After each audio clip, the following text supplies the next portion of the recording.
Hi, it's Jan Beta. Happy New Year, everyone. Thanks for supporting my little channel and supporting me over this past year, which was kind of a year of highs and lows for me. Thanks for bearing with me and for pushing through it. And yeah, my cold that I had in the last video has nearly completely worn off, luckily, by now, and I feel pretty good. And I've tried some things with my newly refurbished Amiga 500 that I did a restoration of for my Christmas series last year. So if you haven't watched that, I recommend watching that if you're interested in Amiga stuff. This was a pretty yellow Amiga 500. This is my original Amiga 500 from back in the day that I refurbished. And when I finished the series, I was pretty convinced that this would be working perfectly because, as you can see, LED lights up. It shows a normal screen. It loads stuff from floppy disk.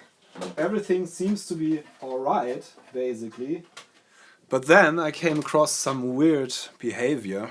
I try and show you. Just inserted the disk and it seems to boot just fine, just like normal. This is my old tool disk from back in the day. And as you can see, I get a read-write error. This is something I don't get with this particular disk on any other Amiga I have. And if I retry, it does the same. So I was thinking that maybe the drive was at fault or something like that.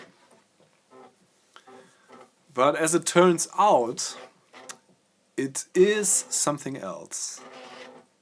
By the way, this color scheme is black and white on purpose because I only had a monochrome monitor back in the day, so I made my tool disk in black and white. And it doesn't boot, so I have to try to show you with some other disk what I wanted to show you. So here's Xcopy, which is a pretty well-known copy program, of course. You probably know it. If you ever had an Amiga, you probably used Xcopy at some point. This is, I think this is one of the most recent versions from 1993 that ever came out. Let me show you. I'm just checking the disk, so I'm not writing anything, or I'm just reading and checking if the disk has any errors on it. So in all seems fine, but when it gets to the end of the disk, look at that. There's some errors on both sides of the disk. So we have the top and the bottom side of the disk, and it gets read-write errors on both sides, or read errors in this case. On the exact same tracks. So that's pretty odd. If the head was misaligned, or one of the heads was misaligned, you would probably get different tracks that don't read right.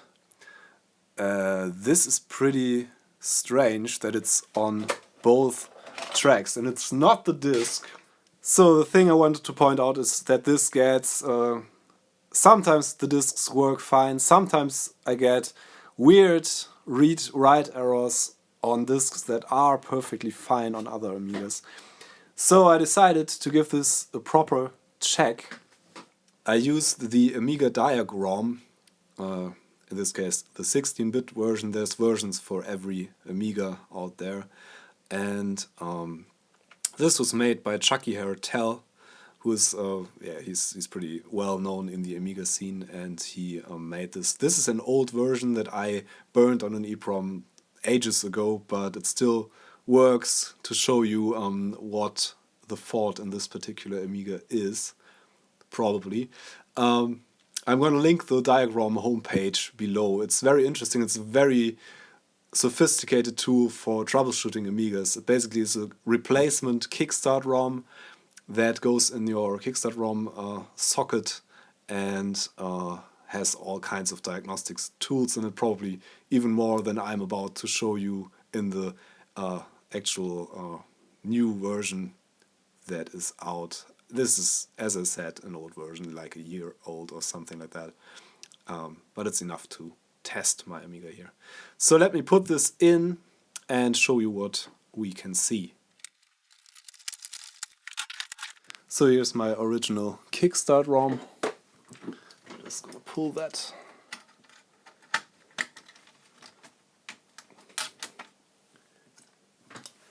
And I'm going to replace it with the diagram, which sits on this weird looking adapter thingo that I made because the Amiga 500s, the early ones, have some wires, some traces missing on the kick-ROM sockets, so you have to swap pins around. That's what I did with these botch wires here. I'm now going to start up the Amiga just like normal and show you what's happening. So here's my Amiga with the kickstart replaced with the diagram. So that's normal, that's just checking timings and stuff. Looks pretty weird. This is from April 2017 apparently. So, and as you can see, this has all kinds of tests which are not all implemented yet in this version. But the thing that is important for me now is the IRQ CIA tests. The CIA chips are basically the input-output chips for the Amiga.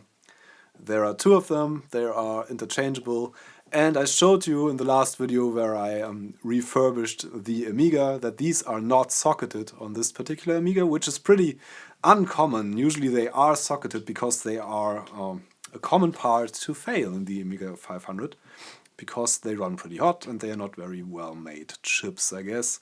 So, okay, let's see what these tests tell me. Now I'm testing the CIAs, which have some timing sensitive stuff in it. Okay, any key to start. And it is okay if it flashes. So there's my CIAA, which seems to be okay. CIAB has a timer and a time of day. And as you can see, the tick signal on the TOD, which is the time of day, the clock, that has a too slow signal. And the even CIA, which is under here, is the one that is closer to the floppy disk drive. And it's the one responsible for communicating with the disk drive. So I guess the clock being slightly off might have something to do with my problem with the drive here, and not the drive itself. So what I want to do, as this chip is faulty anyway, as my diagnostics show me, I want to desolder the chip and replace it with a good one. And I'm going to, of course I'm going to put in a socket so we can replace it easier if it fails again, or if I have a failing chip right away or something like that. So yeah, that's what I'm going to try to do today, and I hope that this fixes the issues I have. I wanted to make a stream. I'm happy that I didn't stream from this Amiga, which was the plan, because it wouldn't have lasted long, the stream, because most games just crash at some point because they can't load any further from disk. So I have to replace this in order for this whole machine to work perfectly fine, and then I'm going to stream when I get this working. So okay, let's get into it, and I let run all the other tests off camera, and it seems to be perfectly fine, and it's detecting everything correctly. It really seems to be only this TOD that is slightly off, which means the CIA chip is damaged. So okay, let's take it apart and replace it.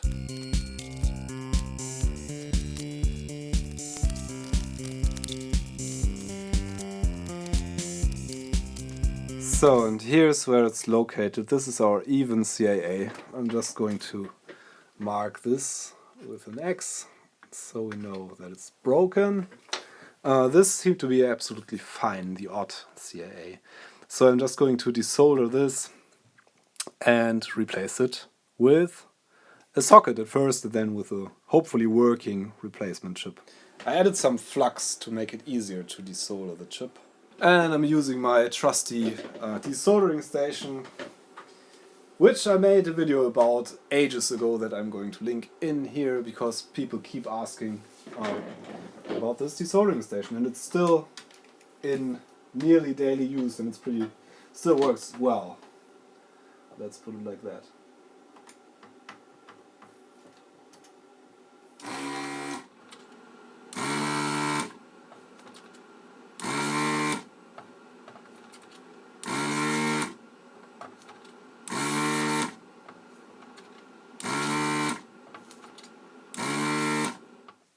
Okay, so I think I successfully desoldered my chip here. Let's see.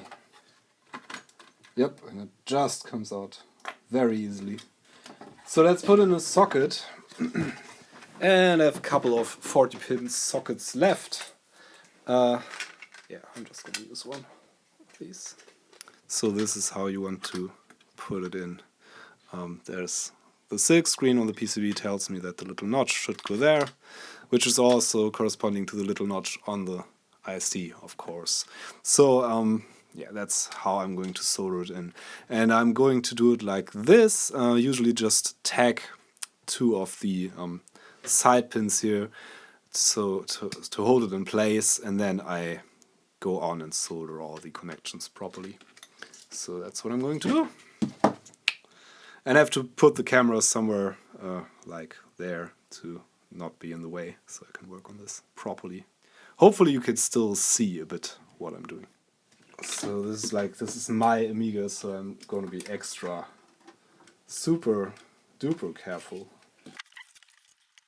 So just tacking two of the pins here on the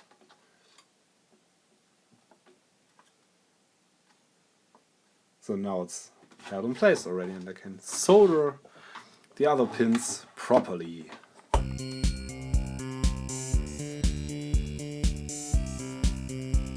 Okay, looking good. I kind of misplaced my little isopropyl can that I usually use to spray isopropyl on there. So I'm just going to use the terrible fire method. Stephen Leary, who has a very nice YouTube channel and is a lot more sophisticated electronically than I am. He built the terrible Fire 530 accelerator card for the Amiga 500, something that I want to build too, and I already have the PCB. Actually have it for quite some time now, and have a lot of components that were donated to me. So I didn't get through it yet, but I'm going to do it. So we should have a socket in there now, and it looks good. And let's see if I can find a replacement CAA. If I don't have one, this is going to be a short video because, yeah, can't really go on without a CAA. Let's see if I find one.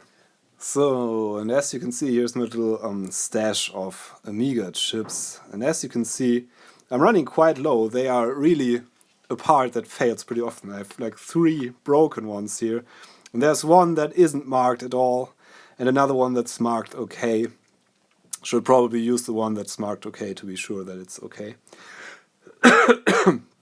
By the way, this is the 8520A, which is yeah, this one is from '89, which is a bit more recent than the one I had in there, which was of course the original one from '87. While handling ICs like this, I have my anti-static wrist strap on because I don't want to zap the chips. And here's the little notch. Let's see if it goes in there. Yep, this should be in. Okay, so I say we test it again. Okay, so here's the Amiga with the diagram and the new CIA chip. Let's see what it does. And it flickers. So let's try the CIA test. Test CIAs. Press any key to start. Okay, let's see what it tells me, if it works.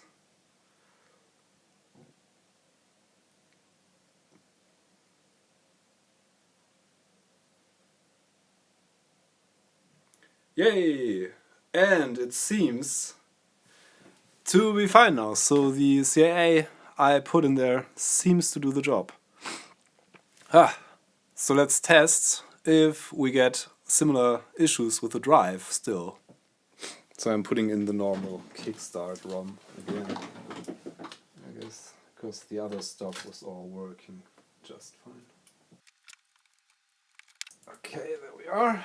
Let's see. Oh, and we should connect the drive, of course, if we want to test it.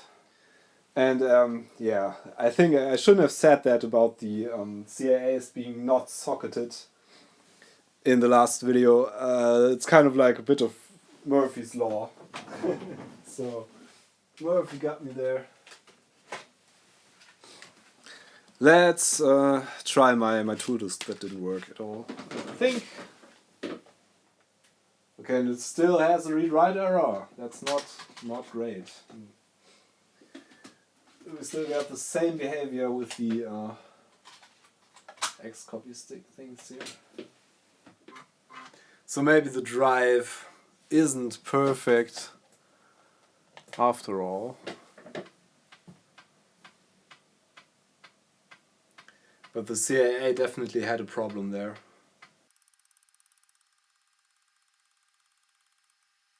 Okay, so it seems it got a bit better,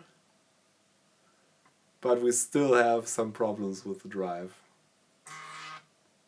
That's a bummer. I would have thought that the CIA replacement would fix this, so didn't do it. It's not fully fixed yet. But it's better. It has less read-write errors, I guess. Let's try with another disk. Maybe the disks are just broken. Okay, so that's the original Workbench disk, which worked fine. So I guess that it's not that bad with the drive. The drive seems to be alright. So definitely seems to be better now.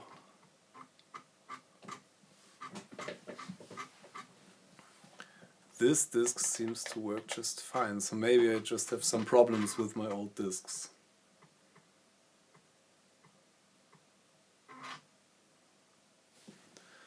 Oh, that's another version of Xcopy. Let's see what this does. Yeah, it has some random errors, but the disks are pretty old. Might just be the disks that are failing. At least they are pretty randomly distributed over the disks. And it seems to read them fine in the end. Let's see if it has some errors in the end again. No, okay. So that seems to have made it at least better. I guess the rest of the errors are because the disks are a bit wonky. This should be a working Amiga now. Hopefully, fingers crossed, that was the only fault that this had. So let's put it back together and test it a bit.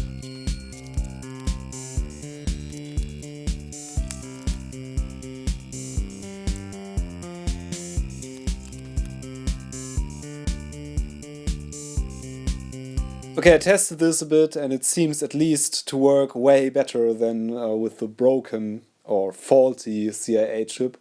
There might be some other issues. I'm getting some read errors on the disk still, but most stuff seems to work. There might be another video about this. Definitely the CIA chip was broken, so it was a good thing to replace that. There is issues with green screens showing in Kickstart. if you have a broken CA8 chip. So if you want to know more about that, check out the video I did a while back on an Amiga with a strange green screen, which turned out to be a CA fault as well. As ever, thanks so much for your support, for your likes, for your subscriptions, especially thanks to my Patreon supporters who are making this whole thing worthwhile so much more. Hope we have a beautiful 2019 together, and stay tuned for more. I'm still recovering a bit from that nasty cold that I got, so I'm going to take things a bit slowly this year, but we're going to be up to speed soon. So there's a lot of interesting stuff to come. I got a lot of interesting donations, as you probably know if you're supporting me on Patreon. Nudge, nudge. Thanks for watching. I'm Jan Peter. See you next time. Bye. Oh, there's definitely going to be some live streaming at some point. But, yeah. Not today, probably.